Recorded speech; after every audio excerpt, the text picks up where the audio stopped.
Welcome to ABC news. ముందుగా headlines చూద్దాం.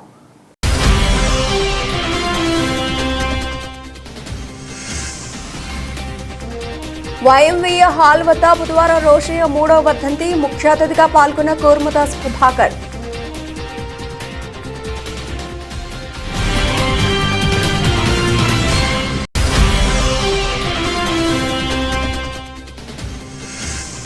తణుకులో వైభవంగా రంగస్థల నటుడు షణ్ముఖ ఆంజనేయ రాజు జయంతి వేడుకలు. ఘనంగా గానగంధర్వ గ్రంథావిష్కరణ.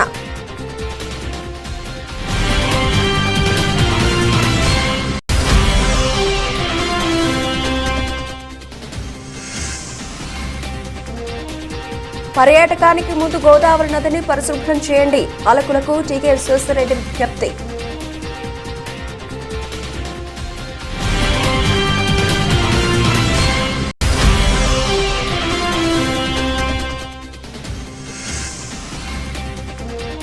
రాజమండ్రిని వారసత్వ నగరంగా గుర్తించండి. కేంద్రానికి ఎంపీ పురంధేశ్వరి వినతి.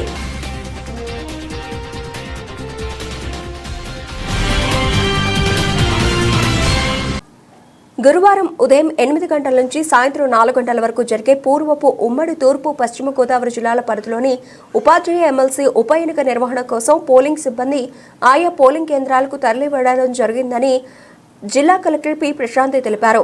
బుధవారం స్థానిక ఆర్ట్స్ కళాశాల డిస్ట్రిబ్యూషన్ కేంద్రాన్ని కలెక్టర్ సందర్శించి సూచనలు ఇవ్వడం జరిగింది. ఈ సందర్భంగా కలెక్టర్ పి ప్రశాంతి మాట్లాడుతూ ఉభయ గోదావరి జిల్లాల ఉపాధ్యాయ ఎమ్మెల్సీ ఉప ఎన్నికల పోలింగ్ నిర్వహించేందుకు పకడ్బందీగా ఏర్పాట్లు చేయడం జరిగిందన్నారు.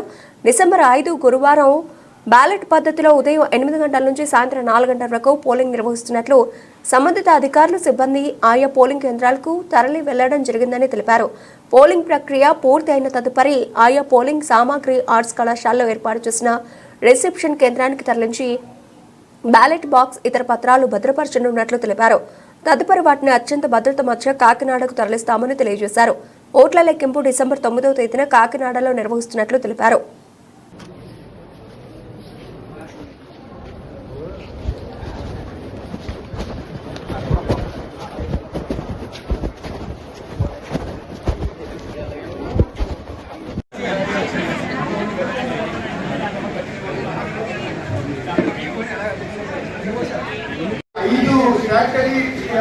తీసుకుంటున్నారు.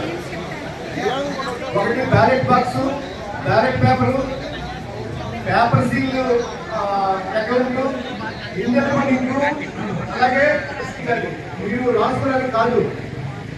చాలా మంది అక్కడ ఆ పెన్ను తీసుకొని మీరు రాసుకుంటారని చెప్తున్నారు.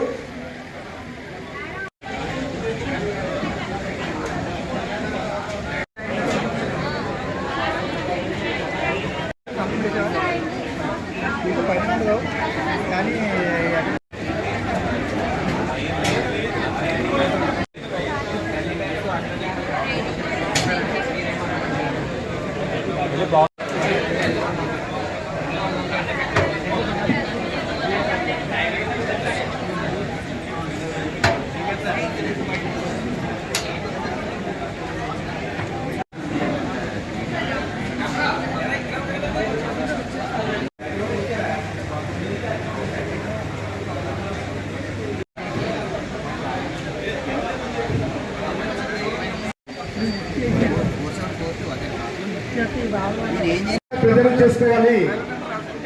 పిఓస్ ఎవరైతే ఉన్నారో చెక్ చేసుకోండి, పర్వాలేదు. కొన్ని పెన్స్ సో ఆ పెన్ అనేది సరిగ్గా పనిచేస్తుందా లేదనేది కూడా చెక్ చేసుకోండి. ఇది పిఓ వాళ్ళ కస్టడీలో ఉంచుకొని అక్కడ మీరు పోలింగ్ స్టేషన్లో అవి జాగ్రత్తగా యూజ్ చేయాల్సిన అవసరం ఉంటుంది.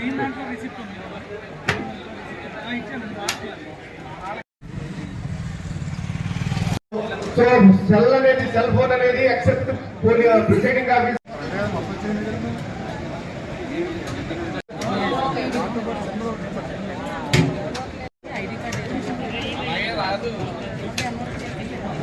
పక్కన రాసుకుంటే మిస్ అయింది ఆయన చెప్తారు. లైన్లో సీరియల్ మిస్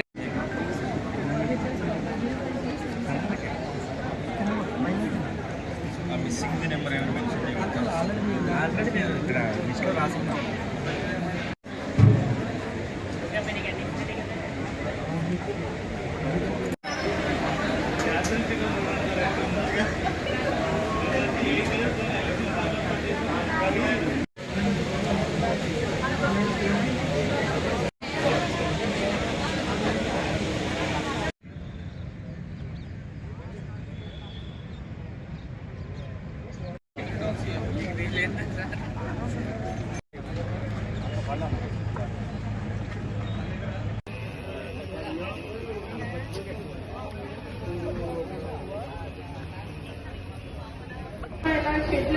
కూర్చోడమ్మా. ఇంకా మీరు ఎవరు ఇంటికి వెళ్ళడానికి ఎవరు మీరందరూ ఆదివారం వస్తారు, షెడ్లో వచ్చి కూర్చోరు. నేను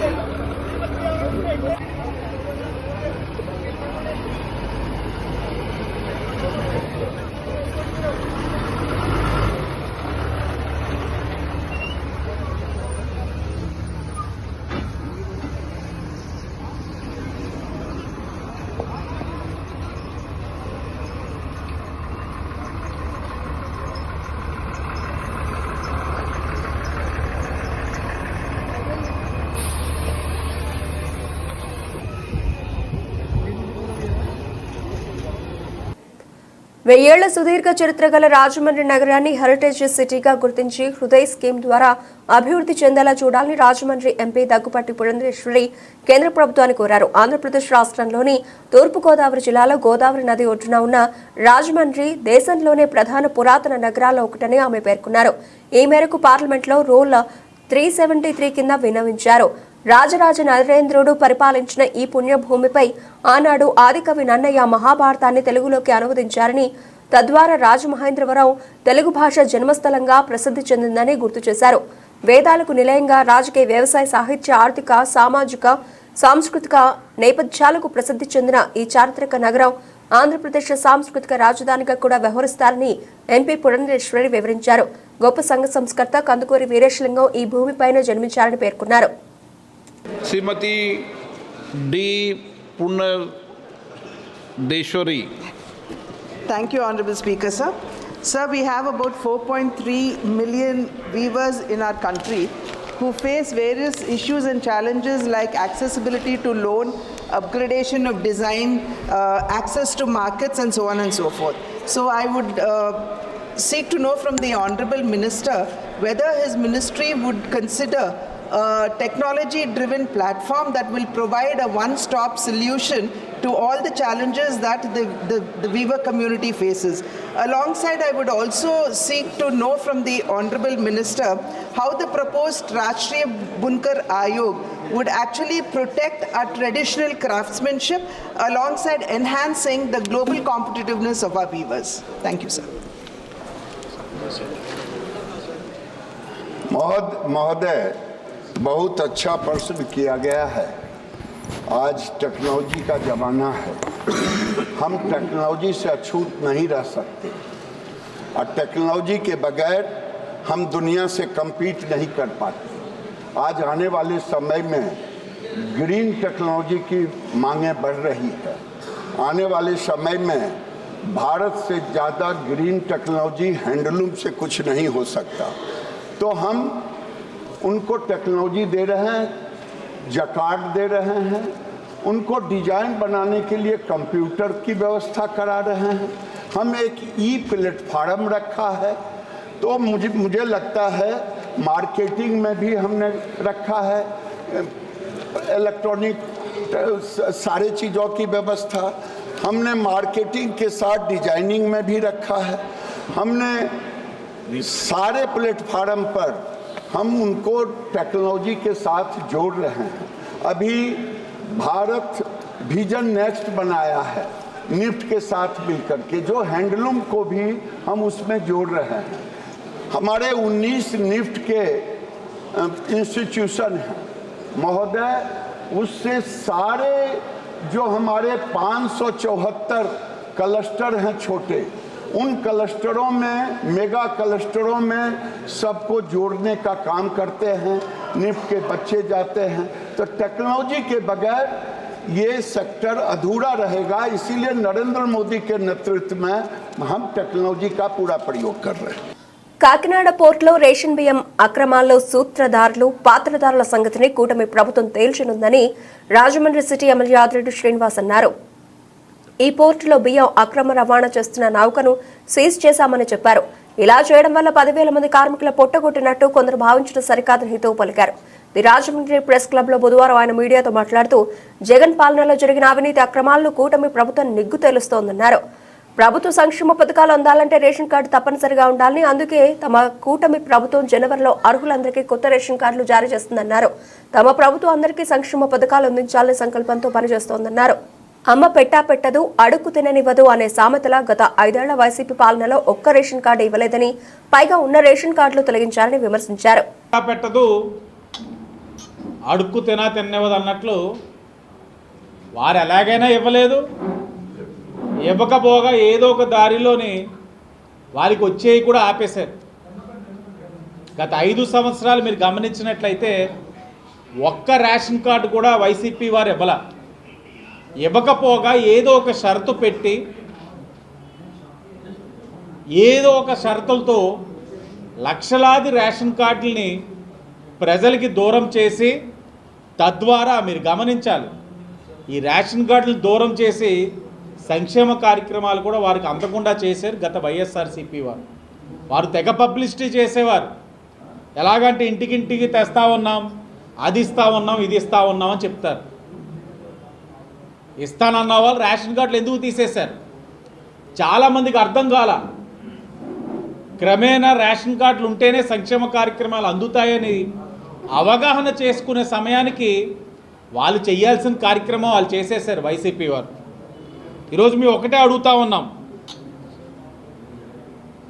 ఏ ప్రభుత్వం అయినా వచ్చిన తర్వాత 5 నెలల్లో కొత్త రేషన్ కార్డు ఇచ్చిన పరిస్థితులు ఎప్పుడైనా చూసారా? ఈరోజు ఈ కూటమి ప్రభుత్వం ఇస్తూ ఉంది. నెలల్లోనే కొత్త రేషన్ కార్డులు ఇస్తూ ఉన్నాం. ఈరోజు ఈ నెల డిసెంబర్లోనే అర్జీలు పెట్టుకుంటే జనవరిలో అర్హులైన ప్రతి ఒక్కరికి కూడా కొత్త రేషన్ కార్డులు ఇవ్వడంతో పాటు దాంట్లో ఏమైనా సవరణలు ఉన్నా చేసుకునే అవకాశం కల్పిస్తూ ఉన్నాం. కారణం, పేదల పట్ల మాకున్న చిత్తశుద్ధి, సంక్షేమం అందరికీ అందాలన్న మా తాలూకు సంకల్పం. ప్రతి ఒక్కరికి సంక్షేమం అందాలి అని అంటే రేషన్ కార్డు ఉండాలి. రేషన్ కార్డు ఉండాలి అని అంటే కొత్తవి ఇవ్వాలి. ఈ 5 సంవత్సరాలు వైఎస్ఆర్సీపీ అధికారంలో ఉన్నప్పుడు ఎంతమంది పెళ్ళిళ్ళు చేసుకున్నారు? ఏనాడైనా వాళ్ళకి రేషన్ కార్డు ఇచ్చారా? ఎన్నో సవరణలు ఉన్నాయి. ఏనాడైనా సవరణలు చేశారా? ఇవన్నీ కూడా గమనించాలి. అలాగే పెన్షన్ల విషయంలో కూడా చాలా సందర్భాల్లో పెన్షన్లు ఇస్తూ ఉంటే మీరు ఇవ్వగలరా, మీకు సాధ్యం అవుతుందా అని చెప్పారు. చేసి చూపించాం. వాళ్ళ మాదిరిగా 250 ప్రతి సంవత్సరం పెంచలా, 1000 రూపాయలు పెంచుకుంటూ వెళ్ళాం.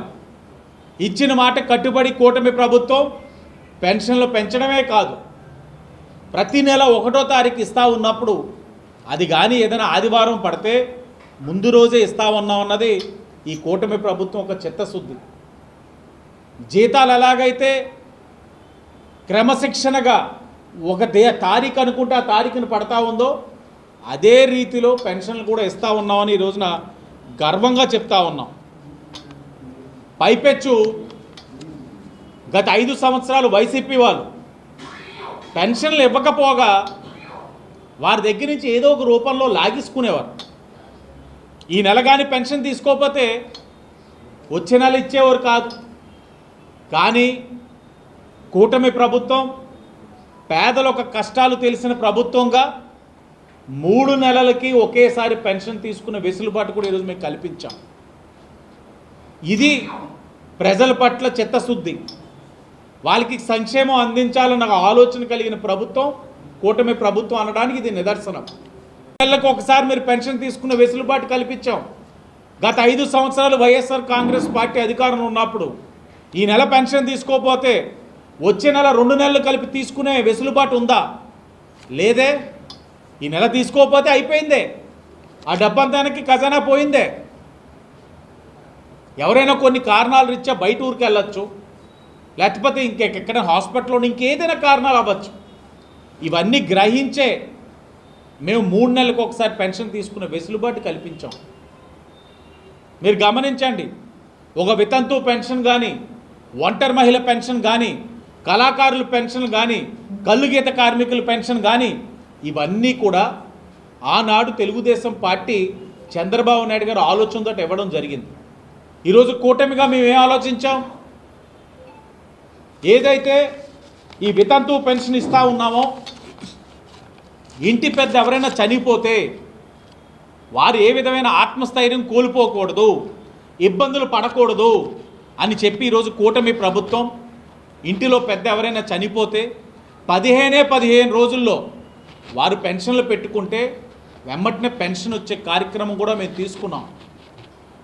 వారు ఏదైనా ఒక నెలలోని మొదటి 15 రోజుల్లో చనిపోతే అర్జీ పెట్టుకుంటే 15 రోజుల తర్వాత వాళ్ళకి వెంటనే పెన్షన్ శాంక్షన్ అవుతుంది. ఇది ప్రభుత్వ పరంగా నిర్ణయం తీసుకోవాల్సిన అవసరం లేదు.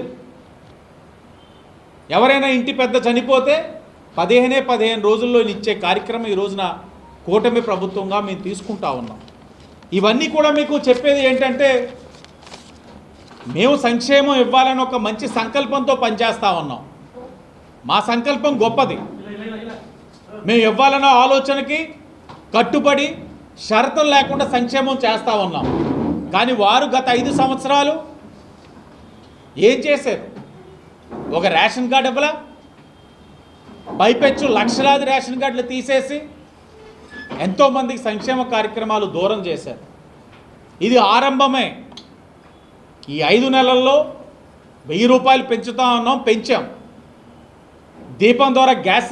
గోదావరి నదిని పర్యాటకంగా అభివృద్ధి చేయడానికి 100 కోట్ల రూపాయలు విడుదల చేయించామని చెబుతున్న పాలకులు ముందు కాలుష్యం బారిన పడిన గోదావరి ప్రక్షాళనకు చర్యలు తీసుకోవాలని జిల్లా కాంగ్రెస్ అధ్యక్షుడు టీకే విశ్వేశ్వరరెడ్డి డిమాండ్ చేశారు. స్థానిక ప్రెస్ క్లబ్లో బుధవారం ఏర్పాటు చేసిన విలేకరుల సమావేశంలో ఆయన మాట్లాడుతూ, పేపర్ మిల్లు వ్యర్థాలు, నల్లా ఛానల్ నుండి విడుదలయ్యే వ్యర్థాలు, గోదావరి లంకల్లో కాస్తున్న సారా వలన పవిత్ర గోదావరి కాలుష్యం బారిన పడిందని అన్నారు. ఇప్పుడున్న పరిస్థితుల్లో గోదావరిని పర్యాటకంగా అభివృద్ధి చేయడం కన్నా ముందు దాన్ని పరిశుభ్రం చేయడం ప్రాముఖ్యమన్నారు. గతంలో తాము చేసిన పోరాటాల ఫలితంగా కేంద్ర రాష్ట్ర ప్రభుత్వాలు 95 కోట్ల రూపాయలు విడుదల చేశారని, ఆ నిధులతో నీటి శుద్ధి కర్మాగారం నిర్మిస్తున్నారని తెలిపారు. 2027లో జరిగే గోదావరి పుష్కరాలను దృష్టిలో పెట్టుకుని గోదావరి ప్రక్షాళనకు యుద్ధ ప్రాతిపదికన చర్యలు తీసుకోవాలన్నారు. రీసెంట్ గా మన ఎమ్మెల్యే గారు ప్రెస్ మీట్ పెట్టి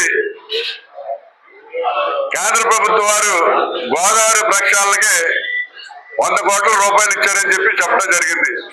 ఆ 100 కోట్ల రూపాయలు పెట్టి గోదావరిని బ్యూటిఫికేషన్ చేస్తామని చెప్తున్నారు. అయ్యా ఎమ్మెల్యే గారు, 2027లో పుష్కరాలు వస్తున్నాయి.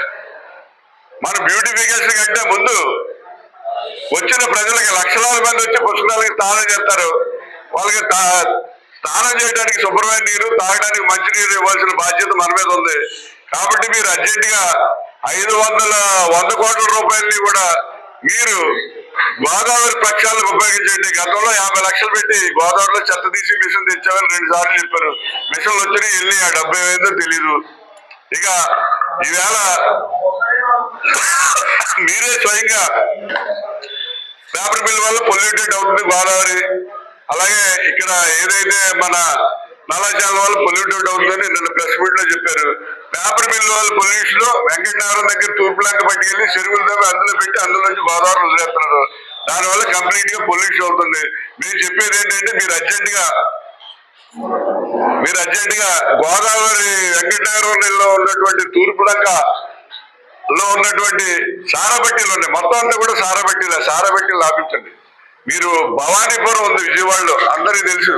ఆ భవానీ దీపం లాగా వెంకటనగరం దగ్గర తూర్పు లెక్క డెవలప్ చేయండి. పేపర్ మిల్ ఎప్పుడైతే తీసుకెళ్లి ఉప్పుపేట దగ్గర కానీ ధవళేశ్వర ఆనగడ్డ దగ్గర కానీ కలపనండి.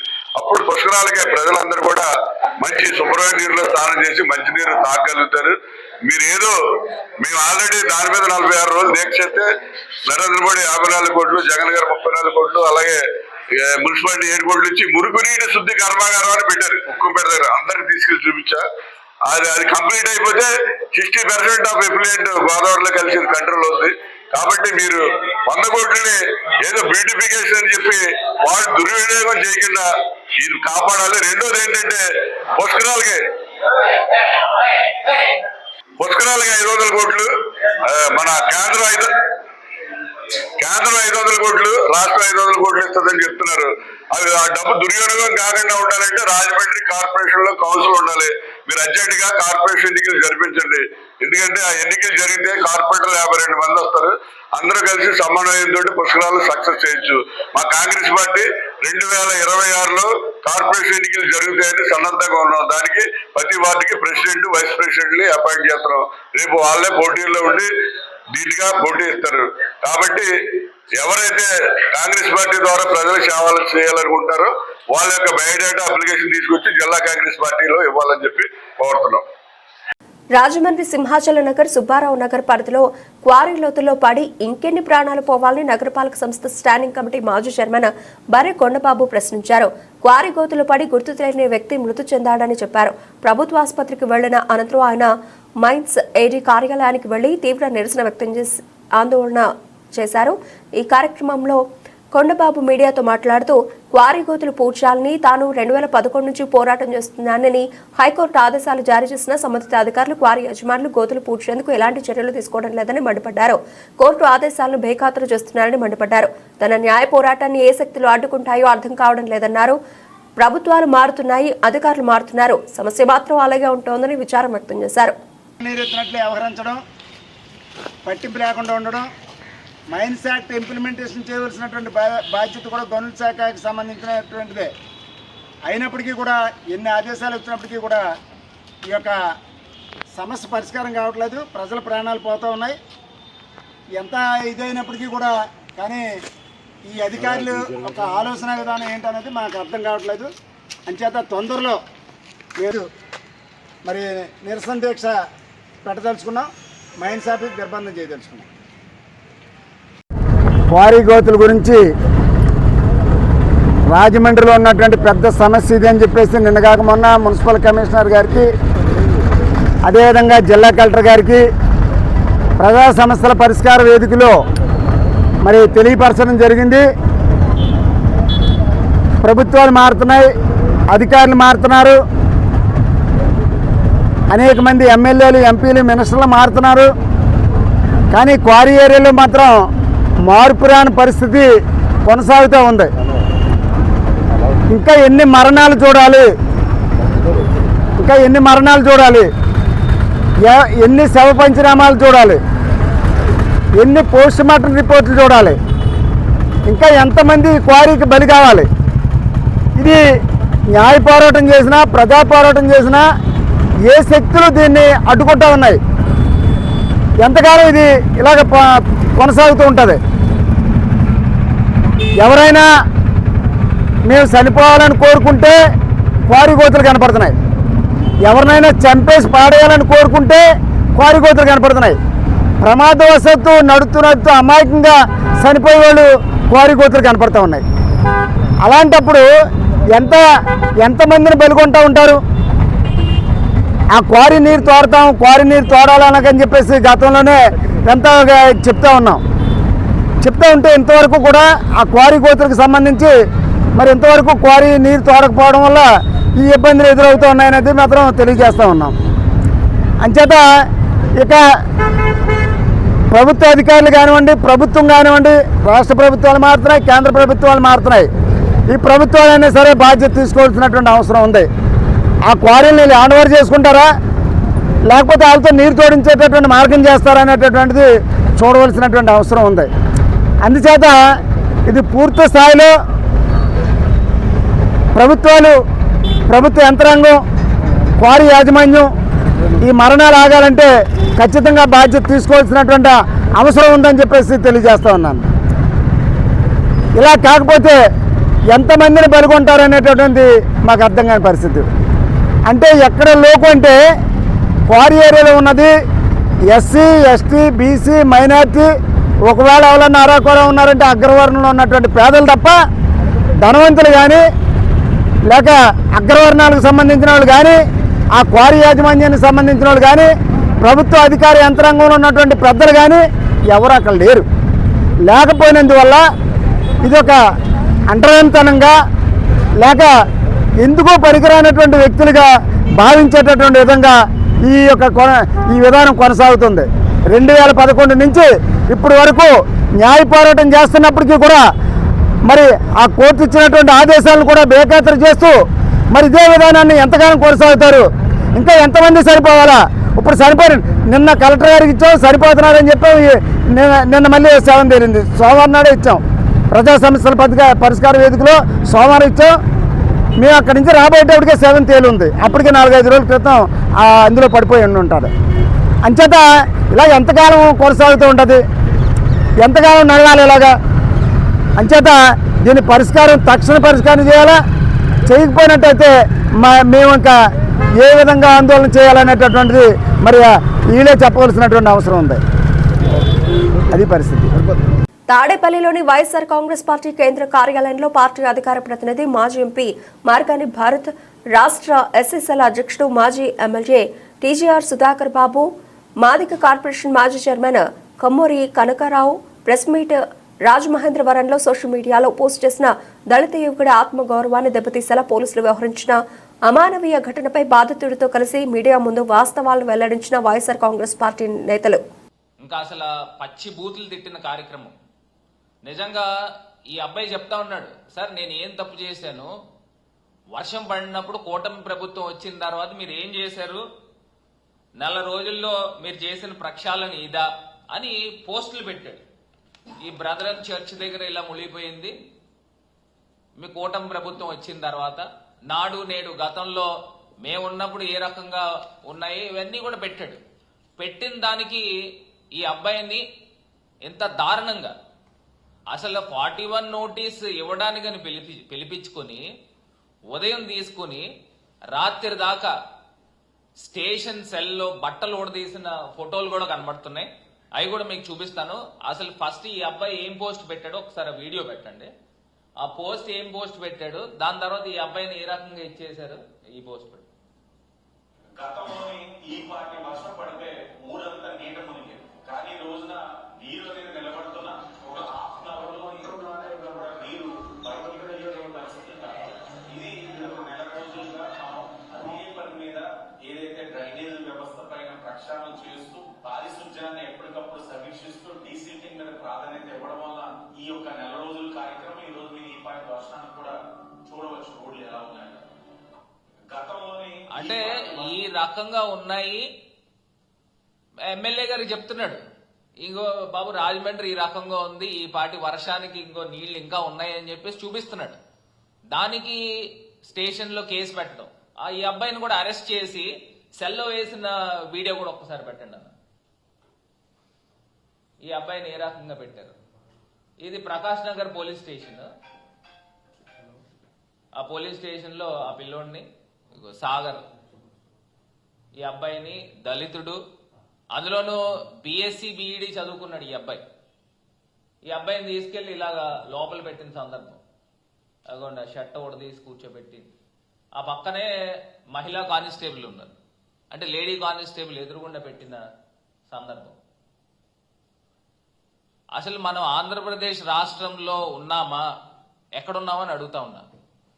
దీన్ని ఇంత తేలిగ్గా వదిలే సమస్య కాదు. ఇది ఒకటే విషయం అని కాదండి, ఇది ఒక ఉదాహరణ. రాజమండ్రిలో పట్టపగలన ఈ అబ్బాయి ఏం చేశాడనండి, ఏం పెద్ద తప్పు చేశాడని క్వశ్చన్ చేస్తే మా ఇంటి బయట మొత్తం అంతా కూడా చెరువులా నీళ్లు నిండిపోయి ఉన్నాయి వర్షానికని క్వశ్చన్ చేసి ఫేస్బుక్ లో పోస్ట్ పెడితే ఈ రకంగా అరెస్టులు చేస్తారా అని అడుగుతా ఉన్నా, బట్టలు కూడా తీసి కూర్చోబెడతారా అని అడుగుతా ఉన్నా. అసలు ఈ అబ్బాయికి ఏం జరిగింది నిజంగా నాకు నిన్న రాత్రి వచ్చి చెప్తా ఉన్నాడు, నాకు చచ్చిపోవాలని ఉందన్నా, అంత దారుణంగా నన్ను హ్యూమిలియేట్ చేశారు, ఏ రకంగా మాటలు ఇతన్ని తిట్టారు, నిజంగా నేను కూడా మాట్లాడలేని అంశం, అంత దారుణంగా తిట్టారు. మరి ఈ అబ్బాయికి ఏం జరిగింది, ఈ సాగర్ అనే అబ్బాయికి, ఈ అబ్బాయి మాటల్లోనే విందాం. సాగర్ నువ్వు చెప్పమ్మా.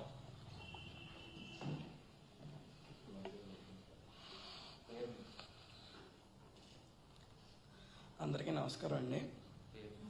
నా పేరు పులిసాగర్, నేను రాజమండ్రి వాస్తవ్యుడిని. ఈరోజు నేను ఇక్కడికి రావడానికి గల కారణం ఏంటంటే, మీ ముందు నిలబడడానికి గల కారణం ఏంటంటే,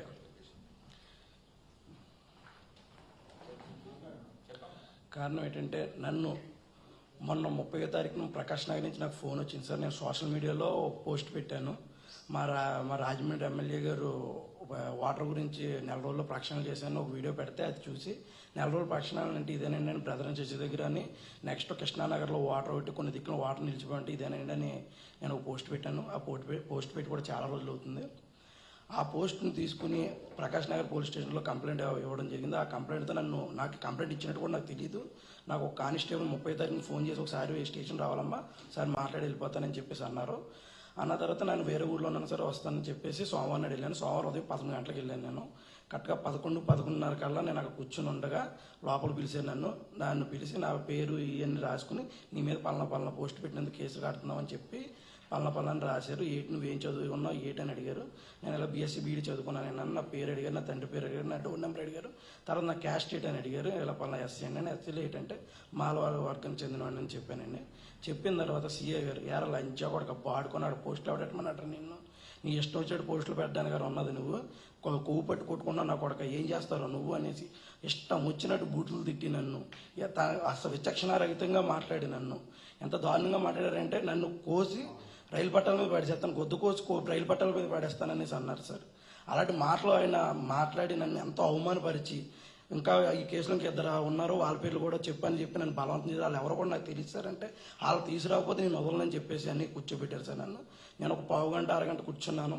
కూర్చున్న తర్వాత ఆయన వచ్చి నేను వాళ్ళు ఎలా కూర్చున్నా ఆయన వచ్చి ఎరా అలా కూర్చున్నావు ఎరా అని చెప్పేసి నన్ను అర్జెంట్గా లేకమన్నారు. లెగిసాను సార్.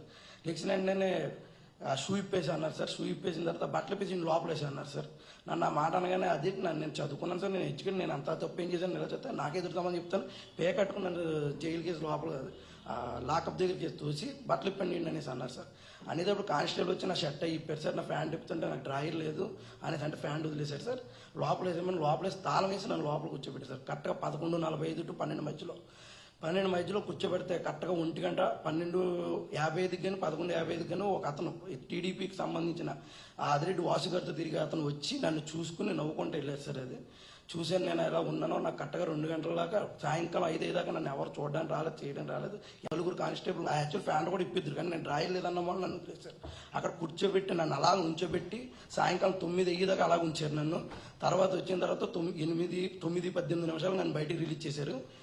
బయటికి రిలీజ్ చేసి నన్ను మళ్ళీ స్టేట్మెంట్ అయ్యి రాసుకున్నారు. నాయి అలా రాసి దాని మీద సంతకం పెట్టమని అదే సార్. పైచార్జిక ఆనందంతో కూటమి ప్రభుత్వం గెలిచింది, వైఎస్ఆర్సీపీ ఓడిపోయిందని పైచార్జిక ఆనందంతో నాకు ఒక సైకో విధంగా నేను the Rajahmundry chamber of commerce trust board మాజీ కార్యదర్శి శ్రీదేవి, తోపుడు పండ్ల వర్తక సంఘం అధ్యక్షులు, KR fruits and juice, KR biryani అధినేత కనకాల రాజా పుట్టినరోజు సందర్భంగా మంగళవారం మధ్యాహ్నం రాజమహేంద్రవరం రూరల్ నియోజకవర్గం నామవరంలోని మానవీయ వృద్ధాశ్రమంలో అన్నదానం నిర్వహించారు.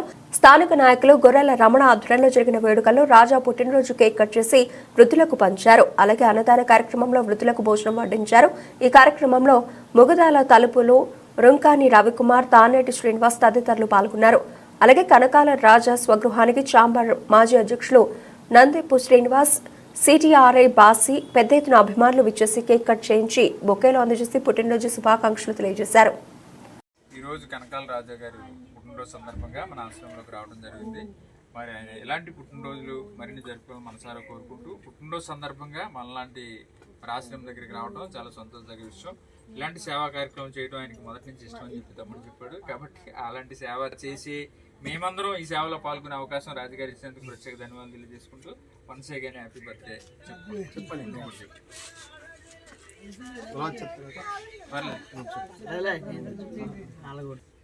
చెప్పండి.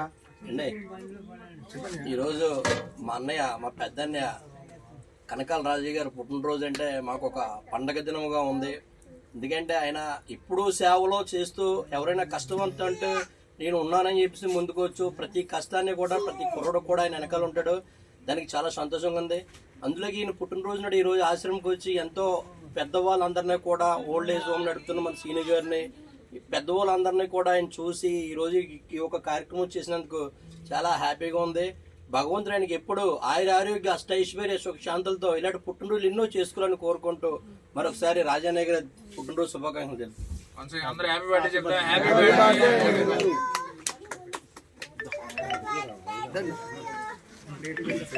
అంటే మా గుర్తు కోసం వెంకటేష్ కూడా ఓడించండి.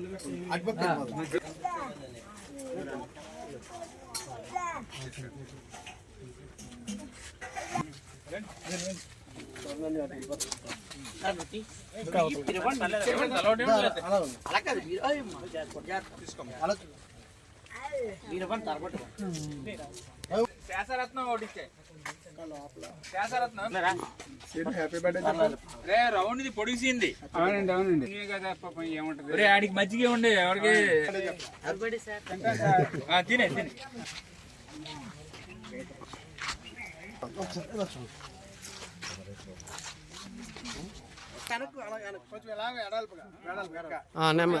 వీడియో వచ్చేస్తుంది, ఆల్రెడీ వీడియో పడిపోతుంది.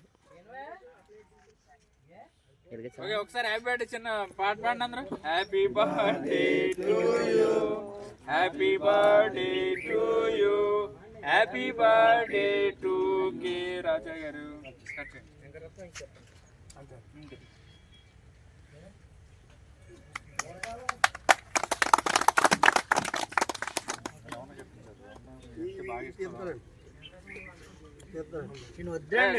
రావడానికి నాకు ఇంకా ఆన్లైన్లో వస్తానే చెప్పాడు.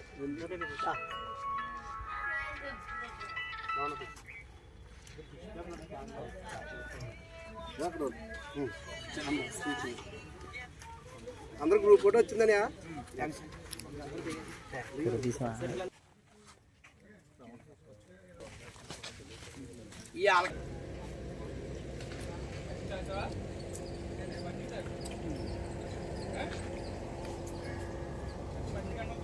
అయినా కోపాలు తక్కువ కదా.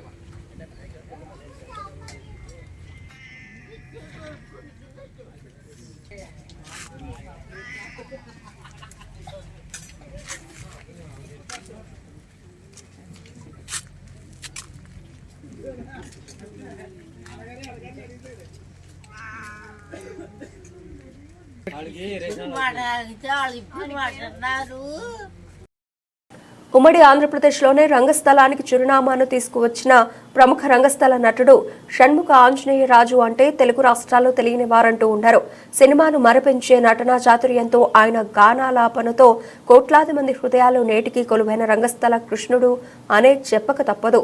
సినీ రంగంలో కృష్ణుడిగా ఎన్టీ రామారావు అయితే రంగస్థల వేదికపై కృష్ణుడు షణ్ముఖుడే. ఇద్దరే అన్నట్లుగా దివి నుంచి భూమిపైకి వచ్చిన కృష్ణుడిగా భావించిన ప్రేక్షకులు వారి తనువు చాలించే వరకు మరువని మహానుభావులు. ఈ క్రమంలోనే షణ్ముఖ ఆంజనేయరాజు జయంతిని పురస్కరించుకుని ఆదివారం రాత్రి తణుకు స్వరాజ్య భవనంలో వేలాది మంది ప్రేక్షకుల నడుమ ప్రముఖ రచయిత వాడ్రేవు సుందర్రావు రచించిన గాన గంధర్వ ప్రముఖ ఆంజనేయరాజు జీవిత చరిత్రను స్థానిక ఎమ్మెల్యే ఆరిమిల్లి రాధాకృష్ణ స్వహస్తాల మీదుగా ఆవిష్కరించారు. ఈ సందర్భంగా ఆయన మాట్లాడుతూ తణుకు ప్రాంతాన్ని దేశంలో నలుదిశలో తెలిసేలా చేసిన మహోన్నత వ్యక్తి, రంగస్థలానికే తలమానికంగా ఉన్న షణ్ముఖ ఆంజనేయరాజు తరతరాలకు తరగని సంపద లాంటి మహాశక్తి అన్నారు. ఆయన్ని తలుచుకుంటేనే నటించాలన్న కోరిక కలుగుతోందన్నారు.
చతుర్థ పంచమ ప్రవేశం విన్నారా మీరు? స్వర్గ ప్రవేశం, మధ్యమ ప్రవేశం, నాకు తెలిసింది స్వర్గ ప్రవేశం. రాజకీయాలలో మచ్చలేని ప్రజానాయకుడు, మాజీ ముఖ్యమంత్రి, మాజీ గవర్నర్ కొణిజేటి రోషి గాని ప్రముఖ వ్యాపారవేత్తలు, వైశ్య ప్రముఖులు మన్యం సంతోష్, ఫణికుమార్, కూర్మదాసు ప్రభాకర్లు పేర్కొన్నారు. స్థానిక YMVA హాల్ వద్ద బుధవారం రోషే 3వ వర్ధంతి సందర్భంగా ఆయన విగ్రహాన్ని ఆవిష్కరించారు. ఏపీఐఏసీ మాజీ అధ్యక్షులు శ్రీకాకుళపు శివరామ సుబ్రహ్మణ్యం ఆధ్వర్యంలో YMVA అధ్యక్షులు మైలవరపు శ్యామలరావు అధ్యక్షతన జరిగిన కార్యక్రమంలో ముఖ్య అతిథిగా కూర్మదాసు ప్రభాకర్ పాల్గొనగా మన్యం సంతోష్ ఫణికుమార్ విగ్రహ ఆవిష్కరణ చేశారు. రోషే విగ్రహానికి వైశ్య ప్రముఖులు పూలమాలలు వేసి ఘనంగా నివాళులర్పించారు. ఈ సందర్భంగా మన్యం ఫణి, కూర్మదాసు ప్రభాకర్లు మాట్లాడుతూ ఆంధ్రప్రదేశ్ రాష్ట్రంలో పొట్టి శ్రీరాముల తర్వాత అంతటి గౌరవం పొందిన వైశ్య నాయకుడు రోషే అని అన్నారు. వైశ్యులను దాతృత్వం, సేవా కార్యక్రమాల్లో రోషే ముందుండి నడిపించారన్నారు.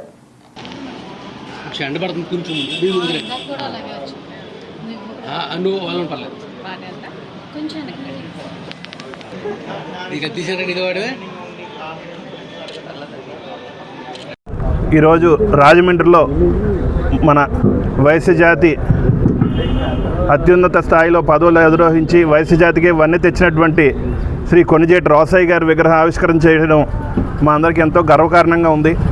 అలాగే పొట్టి శ్రీరాములు గారి తర్వాత తెలుగు జాతికి అంతటి పేరు గుర్తింపు తీసుకొచ్చినటువంటి కొణిజేటి రోసయ్య గారు మనందరికీ తెలిసిందే. వారు ముఖ్యమంత్రిగా, మంత్రిగా, ఎమ్మెల్యేగా, ఎమ్మెల్సీగా, ఎంపీగా, గవర్నర్గా ఎన్నో రకాల పదవులన్నీ కూడా అధిరోహించడమే పాటు ఆ పదవులకే వన్నె తెచ్చే విధంగా చేశారు. అటువంటి వారిని మనం ఆదర్శంగా తీసుకుని మన వైశ్య జాతికి మంచి గుర్తింపు తీసుకొచ్చిన వాటిని మనం ఆదర్శంగా తీసుకుని మన అందరూ కూడా మన జీవితాన్ని మలుచుకోవాలి. అలాగే మన వైశ్యాస్ అంటే మనకి దాతృత్వంలో కానీ, పిల్లలకి విద్య చెప్పించడంలో కానీ, ఉద్యోగాల్లో కానీ, సేవ చేయడంలో కానీ మన తర్వాతే ఎవరన్నా ఉంటారు. మనల్ని చూసే అందరూ కూడా వైశ్యాస్లో ఉన్న దయాగుణం, సేవాగుణం అందరూ అలవరుచుకోవాలని చెప్పి ఇదే విధంగా మనం అందరూ కూడా మెలుగుతున్నాం. దాన్ని అన్ని రకాలుగా ఏ పుణ్యక్షేత్రానికి వెళ్ళినా సరే వైశ్యాస సత్రం ఎక్కడ ఉంది, వైశ్యాస అన్నదానం ఎక్కడ ఉంది, వైశ్యాస ఎక్కడ ఉంటే అక్కడ మనకి ఇటువంటి కార్యక్రమాలు అన్నీ జరుగుతాయనే విధంగా మనం అందరూ కూడా ఒక ఐకమత్యంతో ఉన్నాం. అలాగే రోసయ్య గారిని చూసి మన అందరూ కూడా నేర్చుకోవాల్సింది ఏంటంటే ఆయన 60 సంవత్సరాల రాజకీయ జీవితంలో ఎక్కడ మచ్చ లేకుండా ఏ పదవి ఇచ్చినా సరే ముందు వైశ్యాస్ ఉంటే వారిని చూసి మిగతా వాళ్ళందరూ కూడా జీవితం అలవరుచుకుంటారు, వారిని చూసి ఒక నిబద్ధత అన్నీ కూడా అలవరుచుకుంటారనే విధంగా మన రోసయ్య గారు పదవులు అలంకరించి మన అందరికీ చూపించారు. వారిని చూసి మనందరూ కూడా అలవరుచుకోవాల్సిందిగా కోరుకుంటున్నాను. రోసయ్య గారు మాజీ ముఖ్యమంత్రి వర్యులు, వైశ్య జాతి ముద్దుబిడ్డ, రాజమండ్రిలో YMVA ఆవరణలో ఆయన విగ్రహావిష్కరణ చేయడం చాలా సంతోషం. మా అందరికీ కూడా చాలా గర్వకారణంగా ఉంది. ఎందుకంటే రాజమండ్రికి ఆయనకి విడదీయరాని బంధం ఉంది. రాజమండ్రిలో ఆయన ఆప్యాయంగా పలకరించేటువంటి అనేక మంది వ్యక్తులు, హనుమంతురావు కానీ, యనమూరు రాంబాబు గారు కానీ, జయంతిరావు కానీ అందరూ అనేక మందితో ఆయనకి వ్యక్తిగత సంబంధాలు ఉన్నాయి. ముఖ్యంగా ఆయన అనుంగు శిష్యుడు, ఆయనకు అత్యంత అభిమానపాత్రుడైనటువంటి శివరామ సుబ్రహ్మణ్యం గారు రాజమండ్రిలో ఆయన అనేక దఫాలు తీసుకురావడం, ఆయన అనేక సేవా కార్యక్రమాలు ఆయన ద్వారా చేయించడం, ఆయన చేసేటువంటి సేవా కార్యక్రమాలకి ఈయన్ని అధ్యక్షత వహించడం చేశారు. అలాగే వీళ్ళిద్దరూ కూడా ఒక పితృవాత్సల్యంతో ఉండేవారు. ఆయన వీళ్ళిద్దరూ కూడా ఒక జంట కింద ఉండి రాష్ట్రాల్లో అనేక కార్యక్రమాలు చేస్తున్నారు. వైశ్యంలో అనేక మంది రాజకీయంగా ఎదుగున్నారు. కానీ రోసయ్య గారి స్థాయికి ఎవరు ఎదగలేరు. ఇన్ ఫ్యూచర్ కూడా ఎదగాలన్నా కూడా కష్టం. ఆ రకంగా ఎదగాలంటే ఓర్పు, నేర్పు ఉండాలి.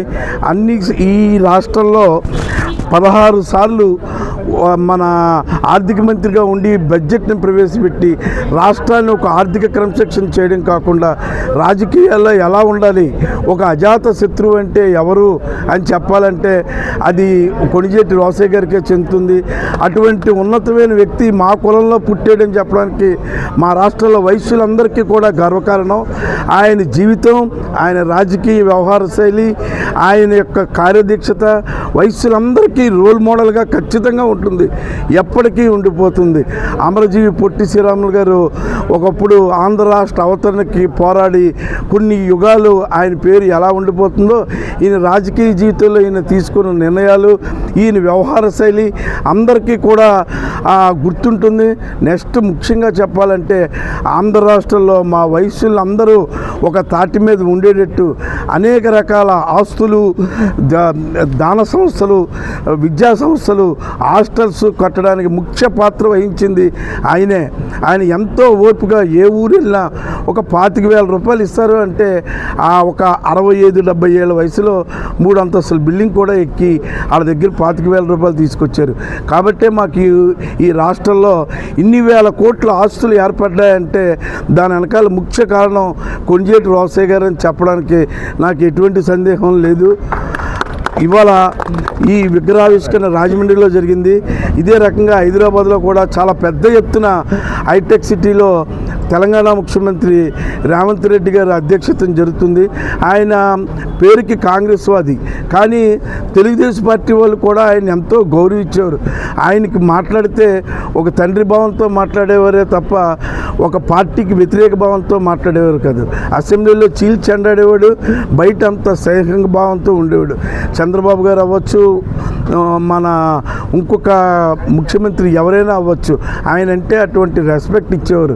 అటువంటి నాయకుడు మళ్ళా ఈ రాజకీయ చేతుల్లో మా యొక్క జీవితంలో మేము చూస్తామైతే అని అనుకోవట్లేదు. మేము చెప్పేది ఒకటే, వైశ్యులు రాజకీయాల్లోకి వస్తే మటుకు ఖచ్చితంగా నేను చెప్తాను, వాళ్ళ డబ్బులు పోగొట్టుకుంటారు, రాజకీయాల్లో డబ్బులు సంపాదించరు. వైశ్యులంటే వాళ్ళకు ఉండేది ఒకటే, సేవా దానం, 10 మందికి ఉపయోగపడడం. వాళ్ళకి రాజకీయాల ద్వారా డబ్బులు సంపాదించడం అన్నది జరగదు. అటువంటి మార్గం, అటువంటి విషయాలను కూడా ఆయన అందరికీ నేర్పించినటువంటి వ్యక్తి. అటువంటి మహనీయుడి విగ్రహం ఇవాళ ఇక్కడ రాజమండ్రి వైఎంఏ ఆధ్వర్యంలో ప్రెసిడెంట్ మైలవరపు శ్యామలరావు, సెక్రటరీ సురేష్, రవికాంత్ గారు, ట్రెజరర్ కిషోర్ గారు ఆధ్వర్యంలో చేయించడం చాలా సంతోషం, మా అందరికీ గర్వకారణం. ప్రతి ఏడాది ఈ వర్ధంతి కార్యక్రమం ఇక్కడ విగ్రహావిష్కరణ పెట్టడమే కాకుండా ఘనంగా చేసి ఆ రోజున ఒక సేవా కార్యక్రమం కూడా చేయమని చెప్పి నా చిన్న సైజుని వైఎంవి వాళ్ళకి ఇస్తున్నాం. దానికి అందరూ కూడా మనం రాజమండ్రిలో నగర పెద్దలందరూ కూడా ఇక్కడికి వచ్చి ఆయనకి ఘన నివాళులు అర్పిస్తే బాగుంటుందని ఉద్దేశం. ఇవాళ మా వైశ్యుల్లో ప్రముఖ నాయకుడైనటువంటి శివరామ సుబ్రహ్మణ్యం గారు హైదరాబాద్లో హైటెక్స్లో విగ్రహావిష్కరణలో ఆయన కూడా ఒక ముఖ్య అతిథిగా ఉండడం వల్ల రాలేకపోయారు. ఆయన రాకపోవడం వల్ల మాకు మా పనిగారికి మహాభాగ్యం చెప్పారు. అందులో పనిగారు తండ్రి గారు మా మామగారు. బులెటిన్ ముగించే ముందు హెడ్లైన్స్ మరోసారి.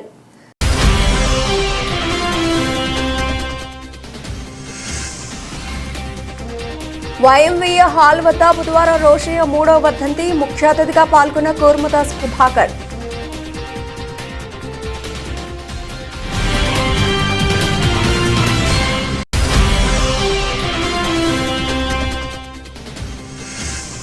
తణుకులో వైభవంగా రంగస్థల నటుడు షణ్ముఖ ఆంజనేయ రాజు జయంతి వేడుకలు. ఘనంగా గాన గంధర్వ గ్రంథావిష్కరణ.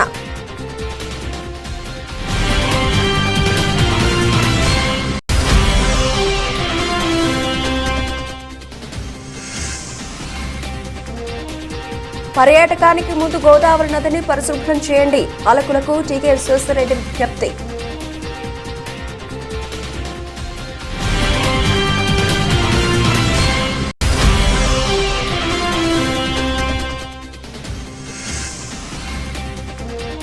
రాజమండ్రిని వారసత్వ నగరంగా గుర్తించండి, కేంద్రానికి ఎంపీ పురంధేశ్వరి వినతి.